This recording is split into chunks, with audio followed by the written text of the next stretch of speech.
Салим Достар, вы снова на канале Кола. Большой рахмет, друзья, всем, кто подписался. Я рад видеть вас всех на моем канале. Друзья, сегодня мы посмотрим видео. Много кто меня просил посмотреть этот видеоролик. Рассекреченная книга русского историка. Казахи и узбеки были одним народом. Давайте посмотрим, увидим, что здесь покажет, друзья.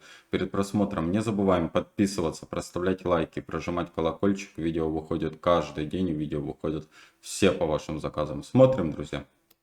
Политическая карта Центральной Азии. В центре большое государство Казахстан, на юге Узбекистан и Кыргызстан. К такому расположению названий все мы привыкли настолько, что по-иному и представить сейчас невозможно. Такое же расположение десятилетиями было и при Советском Союзе. То, что вы сегодня увидите, возможно, некоторых шокирует, но было время, когда на месте современного Казахстана было такое же большое государство под названием Узбекистан, а Казахстан, наоборот, был на юге и занимал небольшую территорию размером с Киргизию. Многих зрителей, незнакомых с историей, этот расклад возмутит, но подождите несколько минут. Раскрытие этой темы обязательно для понимания государственности казахского народа. Тема, которую мы затронем, может показаться неприятной не только казахам, но и нашим братьям-узбекам. Но обойти ее стороной, как это делают официальные учебники Казахстана и Узбекистана, нам не получится. Как вы далее поймете, без понимания этой страницы нашей истории наша молодежь так и будет задаваться вопросом, а что было до казахского ханства и как наш народ назывался раньше. Друзья, подпишитесь на канал, поделитесь с единомышленниками. Все материалы канала дублируются на каналах Instagram и Telegram. Тех, кого интересует сама литература и книги, вы их найдете на Телеграме. Тему происхождения казахов, узбеков и сартов мы неоднократно рассматривали на канале. Некоторые наши южные братья болезненно воспринимают эти темы, поэтому к ним мы больше не вернемся.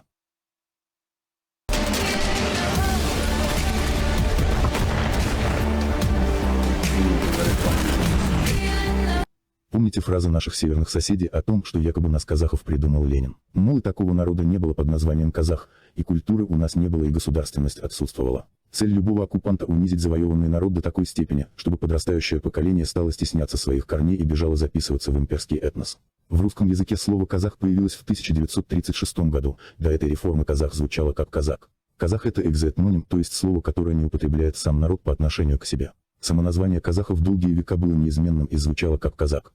То же самое и китаец. В русском языке Китай и китаец — это заимствованные тюркские слова. Сами китайцы себя так не называют и даже не подозревают, что русские их называют тюркским словом китайцы. На протяжении веков русские историографы называли казахов то киргиз-кайсаками, то киргизами, то татарами, а с 1936 года казахами с буквой «х» на конце. Но это не значит, что народ появлялся именно тогда, когда выдумывался очередной этноним сторонними этнографами. Как видите, экзоэтноним у народа может меняться. Он мало влияет на сам народ. Но бывают в истории случаи, когда у народа меняется даже само название. Происходит это редко и в большинстве случаев в связи со значимым политическим значением. Если вы откроете перепись СССР, то самым большим народом в ней будут русские. Но если вы откроете перепись населения Российской империи, русских вы там не найдете. Следуя логике северного соседа, русских придумал Ленин. Если же подходить к вопросу с точки зрения науки, то мы видим, что в Российской империи есть народ великороссы. То есть народ никуда не исчезал, а ему по политическим мотивам дали другое название. До появления Российской империи жителей Московии так и называли московиты. До московитов были поляне, древляне, вятичи и другие славянские племена, которых в IX веке завоевали шведские племена варягов, которые сами себя называли гребцами, что в переводе со скандинавского звучит как «рус». Таким образом, самоназвание в прилагательном наклонении «русский» показывает четкую историческую принадлежность даников, древлян и полян к завоевавшим их шведам-русам. В XVIII веке, изучав историю становления этнонима «русский», Михаил Ломоносов настолько был покороблен этим фактом, что стал выдумывать новую мифическую теорию, по которой русы-шведы якобы были славянами. С тех пор в российской историографии появился антинорманизм. Стыдясь исторического прошлого, политики спустя века начинают выдумывать мифы. Были поляне-древляне, стали даниками русов, потом московитами, после великороссами, а в 20 веке русскими. Как видите на данном примере, у народа веками по политическим мотивам может меняться этноним или экзоэтноним, но сам народ и его язык не может появиться или упасть с неба по желанию какого-то либо Ленина или Сталина. Если услышите в очередной раз из пропагандистских каналов то, что якобы Ленин придумал казахов или украинцев, значит вами пытаются манипулировать, проверяя вашу грамотность. Перед вами страница диалектов русского языка. В русском языке десятки диалектов, но с 20 века под влиянием общей образовательной системы стал главенствовать московский говор, ассимилируя остальные. Многие из нас знают, что в казахском языке нет диалектов. Об этом говорили и лингвисты советской эпохи, и современные ученые. Никто не задумывался, почему в казахском языке нет диалектов. Потому что казахский язык является крупнейшим диалектом кипчакоязычных тюрок. Если вы мысленно объедините башкир, татар, нагайцев, кумыков, карачаевцев, каракалпаков, киргизов, казахов, то мы получим некогда огромную единую кипчакоязычную нацию,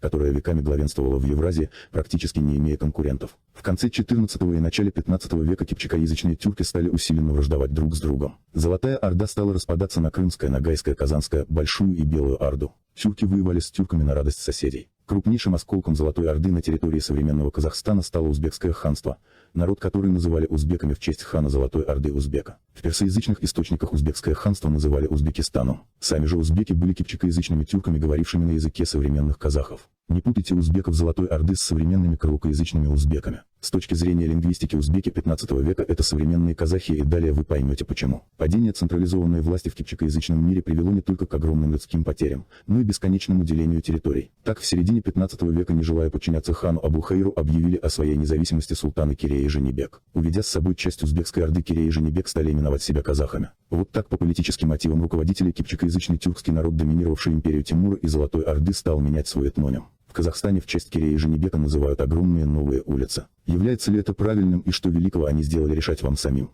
Мы же вернемся к термину «казак» и разберемся, почему его выбрали себе Кирей и Женебек. Перед вами древнетюркский письменный памятник с реки Уюк-Туран VIII века нашей эры. По мнению советского историка и лингвиста Вениамина Юдина, в этом памятнике впервые мы видим понятие «казак», подчеркнуто красной линией. Далее с XI века общетюркский термин «казак» упоминается множество раз и в персоязычных источниках, и тюркских, и арабских. В русском языке прямого аналога и перевода к слову «казак» нет. Вести аскетичный спартанский образ жизни, свободный от общегражданской общности, вести жизнь искателя приключений – все это можно объединить в одно тюркское слово «казаковать». На разном этапе своей жизни казаковали Чингисхан, Тимур, Бабур, Шейбани и другие влиятельные политические деятели тюркского мира. Именно это объявили и Кирей с Женебеком в середине XV века, когда решили показаковать в отрыве от государства Абулхаира. Казакование Кирея и Женебека настолько оказалось удачным, что подавляющая часть узбеков Абулхаира перешла со временем на сторону Кирея и Женебека, и в противовес общности Абулхаира стали именовать себя казаками.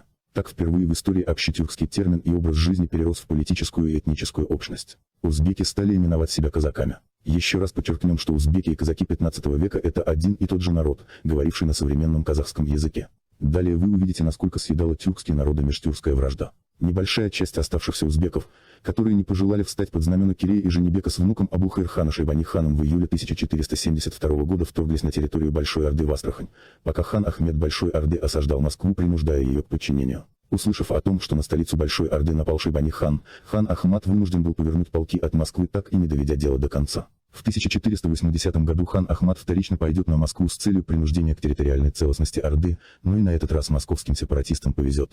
При начале форсирования реки Угры в тыл по столице Большой Орды ударит армия крымского хана, данником которого уже являлся московский улус. Анархия, царившая среди кипчакоязычных тюрок, привела к появлению крымского, казахского, ногайского, узбекского ханств. Эта же анархия XV века и погубила впоследствии кипчакоязычные народы, ногайцев, татар, башкир, казахов. Теперь вернемся к Шейбани-хану и оставшимся узбекам. Пограбив Астрахань и не дав хану Ахмаду взять Москву, Шейбани повернул на юг. С боями пробиваясь по Казахстану, в 1488 году Шейбани взял Туркестан и далее марш-броском ворвался на территорию тимуридов в Среднюю Азию. За 2 года Шейбани-хан, уничтожив армию тимуридов в Средней Азии, создал собственное государство. Таким образом, в Центральноазиатском регионе властвовали несколько государств и династий: Тимуриды, Моголистан, Казахское ханство и государство Шейбани. И все эти государства доминировались кипчакоязычными тюрками. Да, вы не ослышались, и Моголистаном, который находился на территории современного автономного уйгурского района, правили кипчакоязычные тюрки, язык которых был близок к современному казахскому. Возникает вопрос, каким образом современные узбеки стали называться узбеками, ведь диалект современных узбеков карлукский, а не кипчакский. Здесь мы вам ответим словами советского историка Вениамина Юдина. Историческим парадоксом является то, что основная масса узбекской народности населения казахских степей, приняв название казах, перестала именовать себя узбеками, а не узбекское тюркское население Средней Азии, приняв в свой состав определенное число узбекских племен из восточного дёшта Кипчака. После 1917 года все стало называться узбекским. Прежде чем перейти к сопоставлению современных узбеков и узбеков XV века, процитируем слова Абая. «Теперь вижу, нет такого растения, которое бы не вырастил сарт, нет такого края, где бы не побывал торговец сарт, нет такой вещи, которую бы он не смастерил». Как видно из этих слов, XIX века казахи четко знали, кто такие сарты. Сарты — это тюркоязычный народ, говоривший на карлукском наречии. Единственный родственный язык к сартам был язык оседлых уйгуров в Моголистане. Сарты исторически вели оседлый образ жизни, занимались земледелием и торговлей. Само понятие сарт с древнетюркского языка означает торговец. Основная часть сартов, согласно переписи 1897 года, жила в Ташкентской и Ферганской областях. Основное отличие сартов от тюрок не только в абсолютной оседлости, но в похожести образа жизни с таджиками. Сарты Ташкента и Ферганы практически поголовно носили таджикско-иранские имена и не знали своих тюркских родов. То же самое прослеживается и в современных ташкентских и ферганских узбеках. Ни тимуриды, ни шейбаниды, ни какие-либо другие тюркские правители не использовали оседлых сартов в своих войсках. Смысла в этом не было, так как вся армия всегда с успехом формировалась из кипчакоязычных кочевников и надобности в карлукоязычных дихканах армии не испытывали. Карлукоязычные сарты всегда были в политическом подчинении и окружении кипчакоязычных кочевников. Но с приходом в регион Российской империи и особенно Советского Союза главенство кипчакоязычных тюрок было уничтожено. И то, о чем не мечтал ни один карлукоязычный сарт, воплотилось в реальность с приходом большевиков. 27 октября 1924 года образовалась Узбекская ССР, столицей которого при помощи Москвы стал Ташкент. Согласно переписи Российской империи, сарты составляли второе большинство в Ташкентской области после казахов. Ролики на эту тему мы неоднократно рассматривали. Ташкентские сарты объявили свой язык государственным в Узбекской ССР, а само название позаимствовали от оставшихся в Средней Азии узбеков Шейбани-хана. До сих пор сурхандаринские, джизакские, самаркандские узбеки говорят на кипчакском диалекте, в отличие от ташкентских и ферганских карлукоязычных узбеков. Для тех, кто сомневается, просьба просмотреть ранее выпущенные ролики на данную тему. Книги можно скачать в телеграм-канале. Кто не хочет качать книги и читать их далее, автор приведет основные ключевые страницы из исследований советских, в том числе и узбекских лингвистов и историков. Ставьте на паузу и читайте.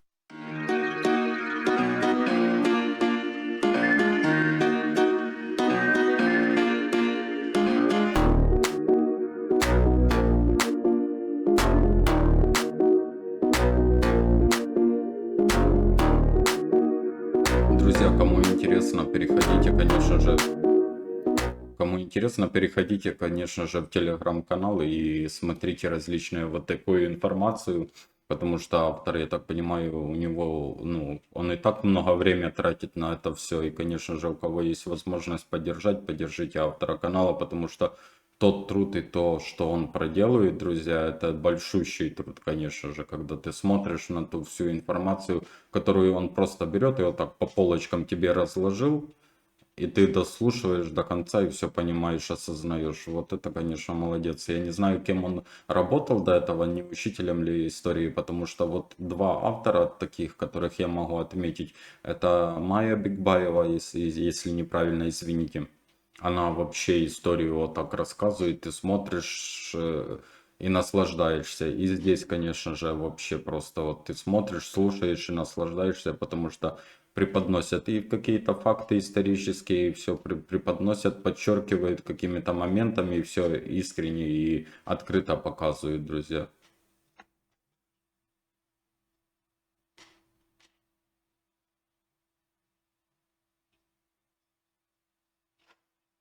Заработать вам не даст. Перед вами последний ролик о голоде казахов и хроники Жута по книге Михайлова. За 7 дней ролик набрал 172 тысячи просмотров, что дало заработать автору ролика чуть более 500 тенге. Ваша поддержка существенно поможет и облегчит труд, если даже отзовется хотя бы... Друзья, вот то, что он говорит, вот это правда. За 172 тысячи, может еще меньше заплатить. Это у него еще хорошо получилось. Там, исторические ролики какие-то эти, они что-то не знаю. Хотя образование должно как-то поднимать, оплачивать, а не наоборот его. Один подписчик на 5000 человек. Перед вами типичные комментарии жителей соседней с нами страны. Отсутствие школьной программы по истории тюркских народов в соседнем государстве приводит к такому значительному оглуплению народа, что подобные высказывания вы будете лицезреть до тех пор, пока будет существовать сама Россия. Один заявляет, что казахи появились в 1936 году, другой, что во время казахского ханства. Ни один народ и его язык не может внезапно упасть с неба. Ни один язык не может быть внезапно придуман каким-либо политическим деятелем. Перед вами два уникальных артефакта.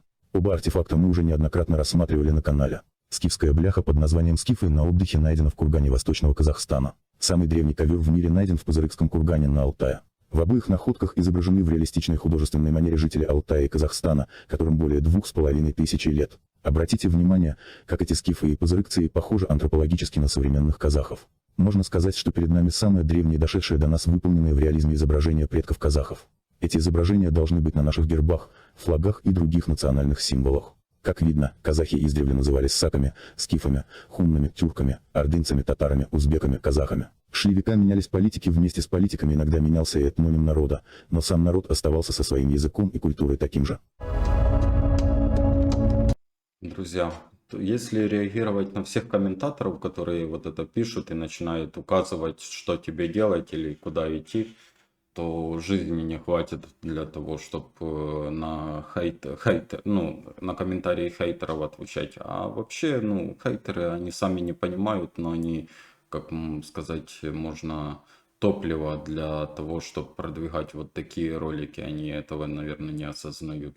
И, конечно же, если ты не хочешь верить и там ты приходишь и смотришь этот видеоролик, а потом начинаешь какие-то противные комментарии писать, ну иди ты просто с канала и занимайся чем-то другим. Не знаю, для меня они как-то, я смотрю на этих людей, иногда удивляюсь, ну типа он думает, что заденет какими-то словами или какими-то высказываниями. Не заденешь ты аж никак, и поверь то, что пройдено мной или кем-то другим, и какой-то там комментарий в сторону меня, ну, аж никак меня не заденет. Вот так, друзья. Друзья, обязательно в комментариях напишите свое мнение, что вы думаете по этому поводу. Советуйте вот такие исторические ролики. Вместе с вами посмотрим, обсудим. Очень интересно наблюдать. Не забываем подписываться, проставлять лайки, прожимать колокольчик. Видео выходит каждый день. Видео выходят все по вашим заказам. Берегите себя, друзья. До встречи.